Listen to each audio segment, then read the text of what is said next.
ಕರ್ನಾಟಕದ ರಾಜಕಾರಣದಲ್ಲಿ ಅತ್ಯಂತ ಚರ್ಚೆಗೆ ಗ್ರಾಸವಾಗಿರುವ ಪದ ಸ್ಟೇಟಸ್. ಇಲ್ಲಿ ಯಾವ ರಾಜಕಾರಣಿಯ ಸ್ಟೇಟಸ್ ಕೇಳಿದರು ಅನ್ನೋದಕ್ಕಿಂತ ಬದಲು ಇಲ್ಲಿ ರಾಜಕಾರಣಿಗಳು ನಾವು ಪ್ರಶ್ನೆ ಮಾಡುವಾಗ ನಮ್ಮ ಪ್ರಶ್ನೆ ಮಾಡುವವರ ಸ್ಟೇಟಸ್ ನೋಡ್ತಾರೆ ಅನ್ನೋ ಅರಿವು ನಮಗೆ ಆಗಬೇಕು. ಇಲ್ಲಿ ಯಾವ ರಾಜಕಾರಣಿಯಾದರೂ ಸರಿ, ಯಾವ ಪಕ್ಷದ ರಾಜಕಾರಣಿಯಾದರೂ ಸರಿ, ಅವರು ಪ್ರಶ್ನಿಸಿ ಮಾಡುವವನ ಸ್ಟೇಟಸ್ ನೋಡ್ತಾರೆ ಅನ್ನೋ ಅರಿವು ನಮಗಾಗಬೇಕು. ಇಲ್ಲಿ ಬುದ್ಧಿ ಕಲಿಬೇಕಾಗಿರೋದು ನಾವು ಜನಗಳು.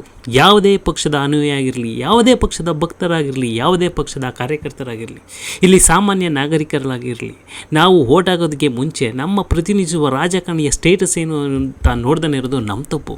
ಅವನ ಅರ್ಹತೆ ಏನು, ಅವನು ರೌಡಿಯ, ಪುಡಾರಿಯ, ಜೈಲು ನಿವಾಸಿಯ, ತಲೆ ಹೊಡೆದು ಮುಂದೆ ಬಂದವನ, ತಲೆ ಬಾಗಿಸಿ ನಡೀತಾನ, ದರೋಡೆ ಮಾಡಿ ಸಂಪಾದನೆ ಮಾಡಿದನ, ಸಮರ್ಥನ, ಅಸಮರ್ಥನ, ಪ್ರಾಮಾಣಿಕನ, ನೀತಿವಂತನ, ಈ ಎಲ್ಲದರ ಸ್ಟೇಟಸ್ ಬಗ್ಗೆ ಪ್ರಶ್ನಿಸಿಕೊಳ್ಬೇಕಿತ್ತು, ಅರಿವು ನಮಗಿರಬೇಕಿತ್ತು. ಆದರೆ ಕೇವಲ ರಾಜಕಾರಣಿಗಳ ಹಣಬಲ, ಹಣದ ಸ್ಟೇಟಸ್ ನೋಡಿ ಓಟ್ ಹಾಕೋದಲ್ಲ.